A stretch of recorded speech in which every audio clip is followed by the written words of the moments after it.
Welcome back and continuing our discussion on social wellness.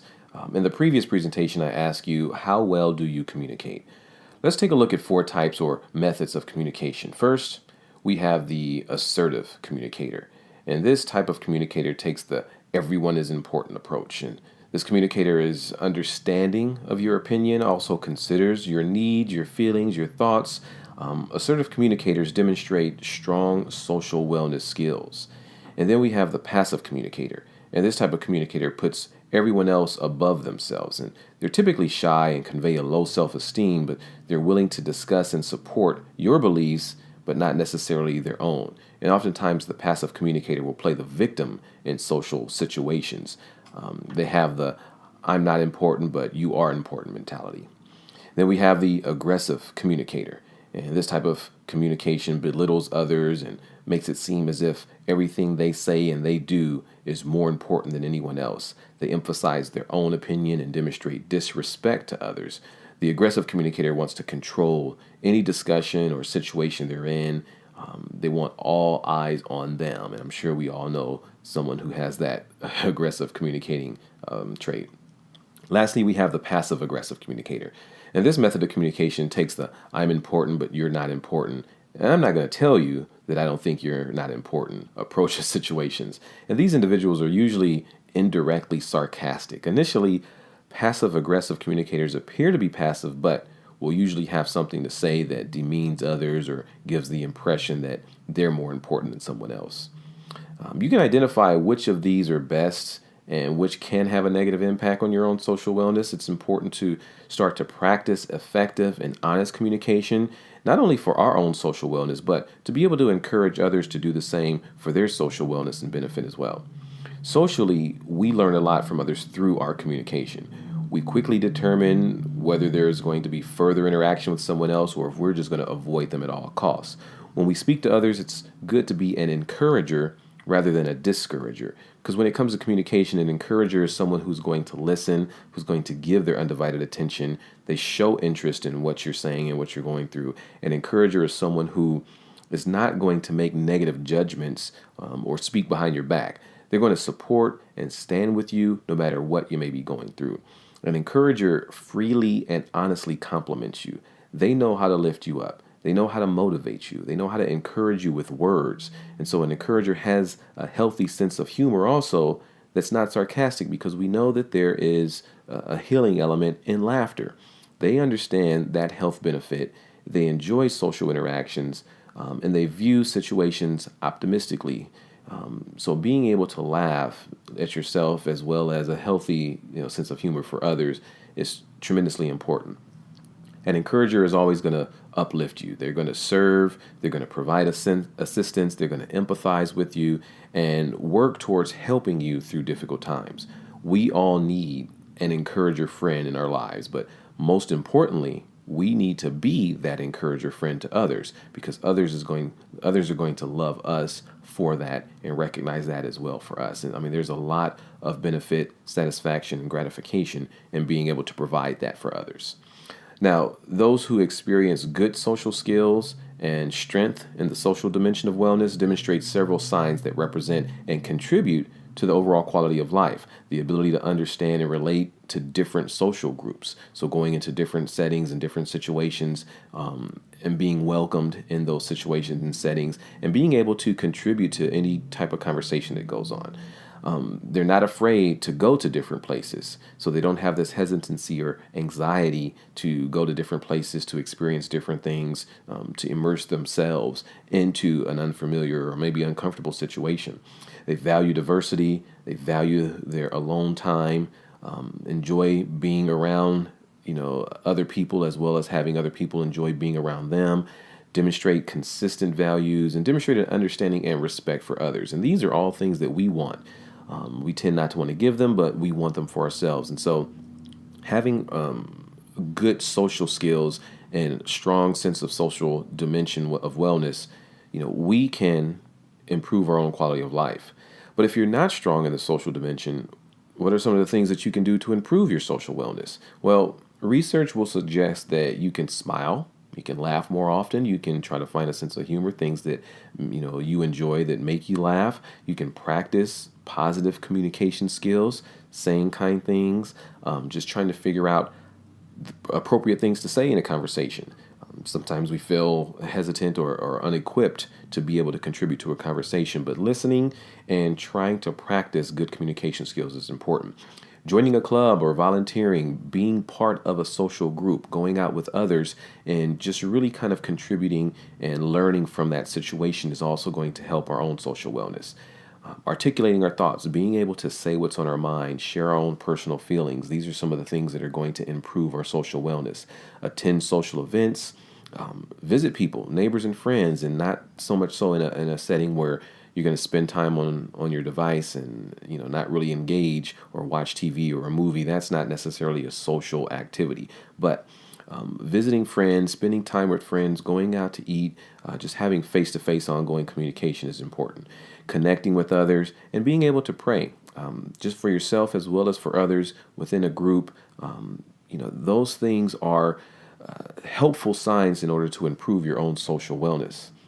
Now, I love this quote from Albert Einstein, and honestly, I think it's fitting for today because technology has surpassed human interaction.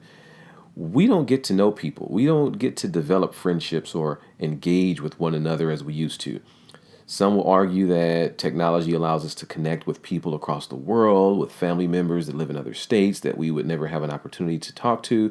And while this is true, that interaction is not an intimate interaction. It's not a face-to-face interaction. We really don't get to communicate on a personal level. So exactly how has social media affected our ability to socialize, and what impact does this have on our social wellness? Well, research tells us that 5 to 10% of social media users are physically unable to actually control how much time they spend online. It becomes compulsive.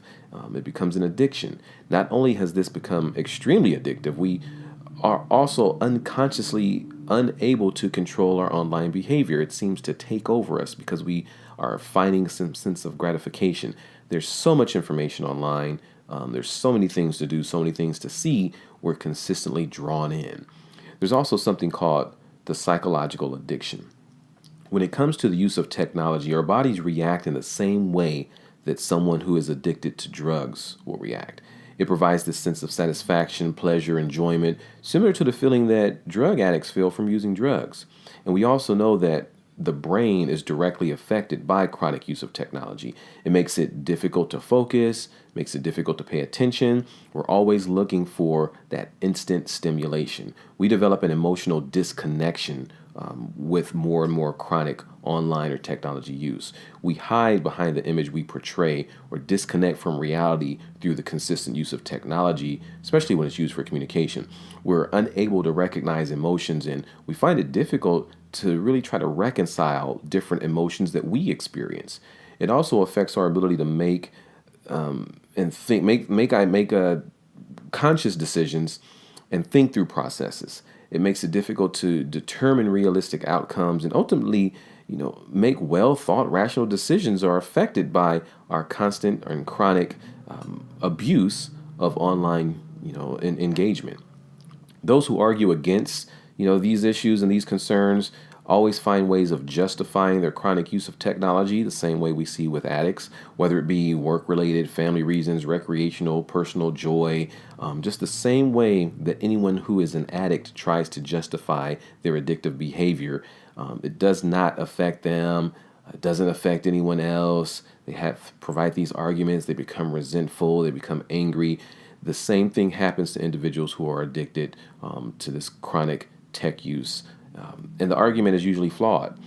Doesn't mean that you should avoid technology altogether, but if you reached a point where you feel you can't live without it, there may be a problem. Other studies have identified that excessive electronic media use can actually rewire our central nervous system. Some people develop what's called this phantom vibration syndrome, and this is when you randomly feel as if your phone is vibrating in your pocket when it's actually not. You may have your phone completely different location, but then you have this feeling like, oh, my phone's ringing or vibrating. That's the phantom vibration syndrome. People who have their phone on vibrate experience that often. Also, the inability to multitask, and it also develops impatience. We want immediate gratification. Things happen almost instantaneously when we're surfing the web, when we're on our social media. We scroll through, we flip through, we text through. I mean, all these things happen fairly quickly, and that rewires our brain to constantly needing that immediate stimulation.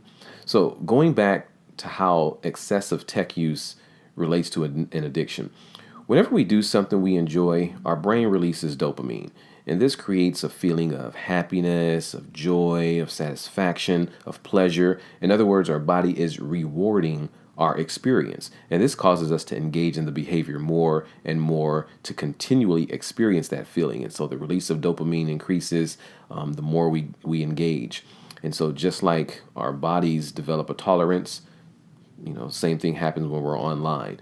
That quest or perception of being liked, online intensifies the release of dopamine. So when someone is virtually liked or a status is shared, it provides the same sense of enjoyment, pleasure, and excitement. So people are always seeking to have that feeling. And so we have this quest to be liked more and more and more, to increase our social network, our group, to have more pictures liked, to have more shares. All of those things create that sense of happiness and joy and satisfaction, but it's misdirected, it's misguided. Another research will suggest that chronic technology use online has made individuals a lot more selfish. In face-to-face communication, people spend about 30 to 40% of their time talking about themselves. Really, in a face-to-face communication, we are hesitant to puff ourselves up and really share about a lot of personal things that we have going on. However, online, that number jumps up to 80 to 90% of the communication is really about someone's self. And this suggests that the more time we spend online, the more we're focused on ourselves, developing a sense of self-centeredness. This also contributes to the sense of entitlement and the lack of concern for others. So additional information that is out there, and it suggests that excess or chronic digital media use contributes to the erosion, which is the slow decline of our social skills. And I do believe that in a lot of cases that people who cannot control their ability to utilize social media or technology for the right reasons and purposes are affected in their social skills. We do know that addiction affects how the brain functions. The less time we spend using technology, the better the comprehension, and excessive media use contributes to the inability to socially interact with one another. We see these links throughout every sense of addiction. Additional research identifies a correlation between excess media use and loneliness and depression. There are a lot of areas of our life and a lot of areas of our wellness that are affected due to the addictive behaviors associated with extreme technology and media use. We see this happening today. Technology has made things so instantaneous and convenient for us, we've become dependent on it. That dependency brings us a sense of satisfaction, but without some boundaries, this can be hazardous. We've also seen how this impacts the family unit. Not only technology, but just the lack of social wellness in general. Family has always been important in social support, in learning how we interact with others, conflict resolution, and just sharing, being able to share information. Family will always love you for the most part. I do know of some dysfunctional families in which none of this is going to apply, but by large, family has been at the core of our social wellness and development. Now, Charles Swindoll stated that the concept of family in our society is disintegrating, and what we're seeing is an erosion of the family unit. With work responsibilities, with recreational activities, fast-paced lifestyle, families really no longer make time to sit down and eat meals together, for example, to engage in discussions, to share in each other's company without distractions. This has had a tremendous impact on our individual social wellness.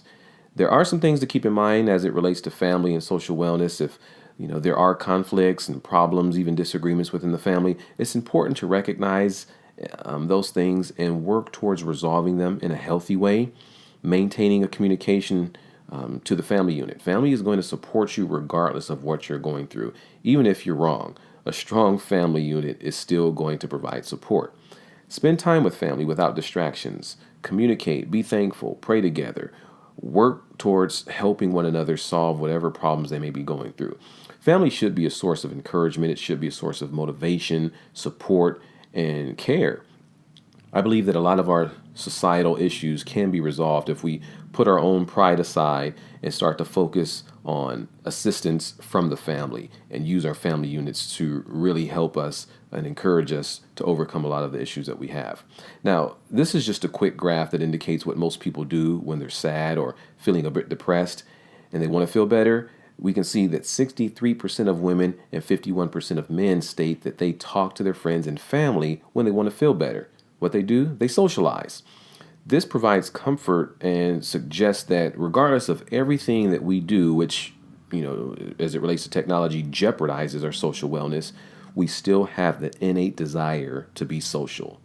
And this is no different when it comes to social wellness in marriage. We know that there is a positive correlation between good social skills and a successful marriage. Of course, this has to be a team effort. If one partner is not willing to socially express themselves or engage in the communication that goes on within a relationship, the success rate declines. Now, I don't know how many of you are married, have been married, or hoping to get married, but I do know that social wellness is a huge factor in the joy of a marriage. I've only been married for 23 years. I say only, I know some people, who've been married for 60 years. But I've experienced things that others would have divorced over. I don't have all the answers, but I have received many different thoughts, some different advice from different sources. And the advice from this book was spot on for me, so I just thought I'd share it. Whether you're married or not, I suggest reading this book, His Needs, Her Needs. While it is extremely helpful in understanding the needs of a man and a woman, it's interesting to note that at the core of every successful marriage is a strong sense of social wellness. In 99, Watchell developed the 4 basic truths about what makes love last. And just like everything else, we see social wellness within all of these. Open communication, selflessness, understanding those we love, and we can only do that through communication. But all of these contribute to the happy, successful, ongoing love of marriage. And this applies to any relationship also, not just marriage, but just any long-lasting relationship. We also know that harsh words, criticisms, resentment, negative communication, all those things are going to erode love over a period of time. It might not do it immediately, but it is going to wear its way at a loving relationship. Because in a loving relationship, it's important to praise your spouse for the traits that you appreciate or admire. Let them know about the things that you enjoy about them. Give them compliments. Let them know that you are thankful for having them in your life. Saving the criticism for what's really important. Oftentimes our criticism is a byproduct of something else that's going on. Sometimes we're tired. Sometimes we have a lot of stress in our lives, and we tend to lash out at the ones that are closest to us. But we need to really put that criticism aside. We need to try to think about and recognize what things are going on in our lives that may cause us to be extremely critical or speak negatively to our loved ones, and try to put that in check. We need to practice simple kindness, doing the things that we know are kind, doing the things that we know others enjoy and are going to appreciate. That is going to contribute to an ongoing, lasting relationship. Don't take your spouse for granted. Don't take any loved one for granted. Once again, going back to praising them, appreciating them, admiring them, respecting them. Don't make it seem as if they deserve you. We're not deserving of anything in our lives. And so having that mentality, having that approach is also going to contribute to our social wellness and to a long-lasting relationship. And try not to categorize ourselves, try to put ourselves in these boxes, or categorize our spouse. And what that means is don't give them a label. Don't focus on a quality or trait that they may have that you're going to kind of pigeonhole them into. Rather, love them for who they are. Just care about them and just demonstrate that loving kindness on a regular basis. And there are a lot of things that will affect our ability or even our desire to be socially engaged with our spouse. And it's important to recognize those things and work to avoid them, as they're going to contribute to our inability to be socially well and ultimately affect our relationships. And some of these things we individually bring into a relationship, and later we realize that they have been detrimental. They have had a negative impact on our relationship. So self-reflect. Don't blame others for your issues, but share your struggles, inform others, and being able to do that and talk about some of the concerns and problems that you have is a start to not only healing yourself, but demonstrating your efforts to communicate, improving your social wellness. Because social wellness is a requirement for any long-lasting relationship. It's important that we get into the habit of practicing those social skills that are going to contribute to the overall health and wellness of ourselves as well as those around us. That's going to do it for this presentation. Hopefully this was informative for you. If you have any questions, feel free to reach out to me. Take care, and I will see you online.